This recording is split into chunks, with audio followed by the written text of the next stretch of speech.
Halo semuanya, balik lagi sama aku Aisyah Zanamiwa di channel aku kali ini, Ica Joiko. Nah, di video kali ini aku bakalan bahas tentang pertanyaan apa aja sih yang muncul seputar wawancara SMA Negeri Sumatera Selatan. Nah, di video sebelumnya aku udah bikin tentang FGD itu kan ya. Tapi ternyata tahun ini nggak ada FGD. Tapi nggak apa-apa lah, itu bakal jadi acuan untuk tahun-tahun selanjutnya untuk adik-adik yang bakal daftar SMA Negeri Sumatera Selatan. Nah, jadi di video kali ini aku bakalan bahas tentang pertanyaan apa aja sih yang muncul seputar wawancara SMA Negeri Sumatera Selatan. Jadi langsung aja, yang pertama yaitu kelebihan dan kekurangan. Untuk kelebihan, kalau bisa kalian menonjolkan kelebihan yang tidak dimiliki oleh peserta lainnya. Misalnya nih, kelebihan aku suka matematika, yang mana matematika itu nggak disukai oleh semua orang gitu. Bahkan semua orang tuh kebanyakan nggak suka matematika kan gitu. Terus juga kekurangannya itu kalau bisa kekurangan itu bisa menjadi suatu nilai tambah bagi kamu. Misalnya kamu punya kekurangan kalau kamu itu pelupa, tapi dengan adanya kekurangan kamu itu, kamu jadi lebih berhati-hati dalam melakukan sesuatu agar tidak lupa gitu. Nah, jadi kekurangan itu harus ditutupi dengan suatu hal gitu. Jadi kita tuh nggak terlalu terlihat rendah dengan adanya kekurangan itu gitu. Jadi yang nomor 2 yaitu cita-cita.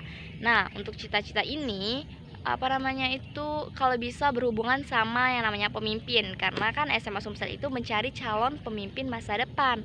Jadi kalau bisa cita-citanya itu berhubungan dengan pemimpin, misalnya nih presiden, hakim, jaksa, menteri. Tapi kalian nggak harus jadi yang berhubungan sama politik sih. Maksudnya kalian minimal ada hubungannya sama pemimpin. Misalnya kalian mau jadi pengusaha, atau kalian mau jadi pemimpin di sebuah organisasi yang kalian buat sendiri misalnya gitu kan.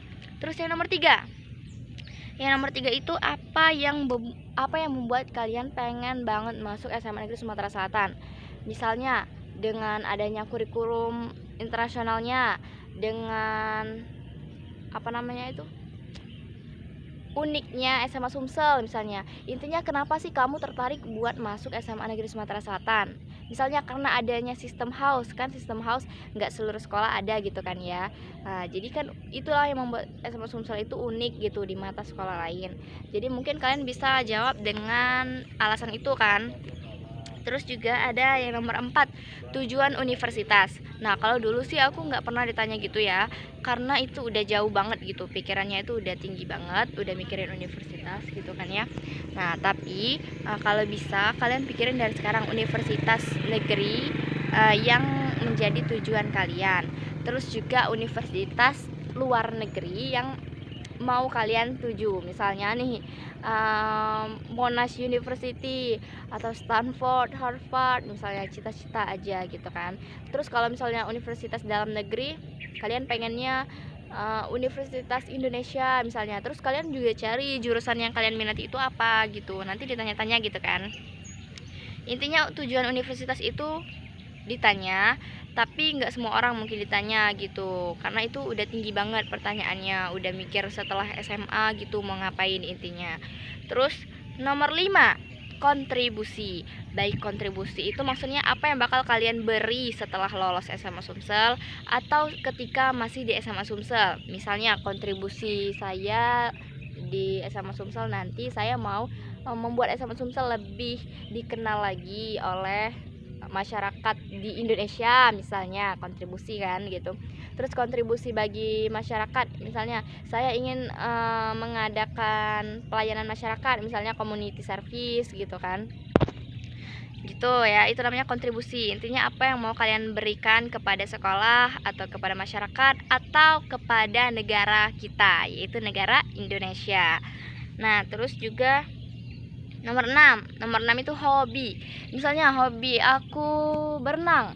Nanti ditanya-tanya tuh, kamu sukanya berenang di mana? Terus berenangnya sama siapa? Intinya kelanjutan dari hobinya. Misalnya kamu sukanya membaca buku. Nanti kamu ditanya, buku apa yang suka kamu baca? Terus nanti ya merambat lah intinya ya pertanyaannya. Terus juga nomor 7, Kalau kamu nggak keterima, kamu mau gimana dan mau kemana? Ya jawab aja sejujurnya ya. Misalnya kalau aku nggak terima, aku bakal daftar SMA ini, SMA itu. Jawab sejujurnya.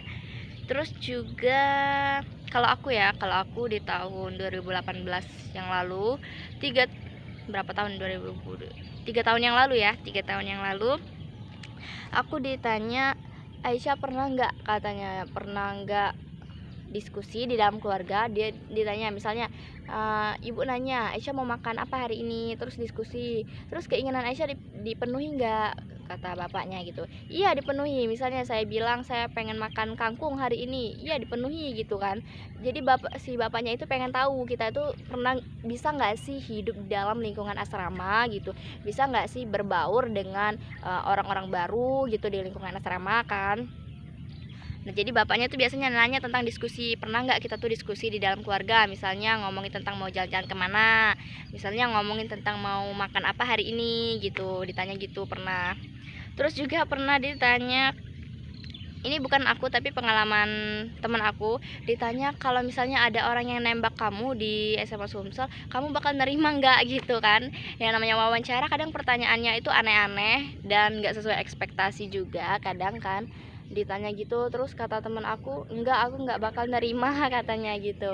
Jadi sebenarnya pewawancaranya itu juga kadang iseng nanyain hal yang di luar konteks gitu, di luar yang nggak sesuai perkiraan kita pertanyaan itu bakal apa gitu kan. Nah terus juga ditanya kalau aku kemarin ditanya, Aisyah belajar bahasa Inggrisnya gimana gitu, Aisyah belajar bahasa Inggrisnya gimana. Kalau aku kemarin jawabnya, aku belajar bahasa Inggris sendiri. Terus kata bapaknya, emangnya bisa belajar bahasa Inggris sendiri? Kamu nggak ngobrol sama orang lain gitu, atau kamu nggak punya teman ngobrol bahasa Inggris gitu, kata bapaknya. Aku bilang, aku ngomong sendiri di depan kaca. Terus kata bapaknya, Aisyah sehat, katanya. Iya sehat pak, katanya. Dikiranya gila mungkin ya karena ngomong sendiri di depan kaca, tapi nggak apa-apa lah, itu sejujurnya aku bilang aku belajar bahasa Inggris dengan ngomong sendiri di depan kaca gitu, latihan kan.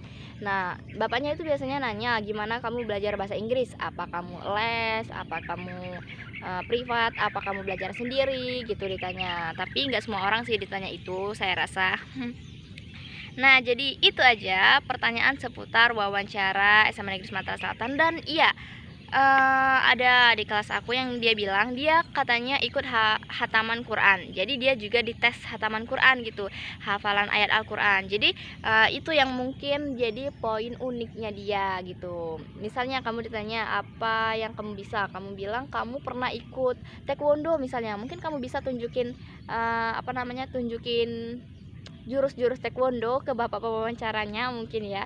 Tapi karena wawancaranya online, ya mungkin bisa lah ya, bisa. Nah jadi sekian dulu untuk video kali ini, yaitu pertanyaan seputar wawancara SMA Negeri Sumatera Selatan. Jangan lupa untuk klik subscribe, like, komen, dan share ke teman-teman kalian yang membutuhkan, khususnya 200 besar SMA Negeri Sumatera Selatan.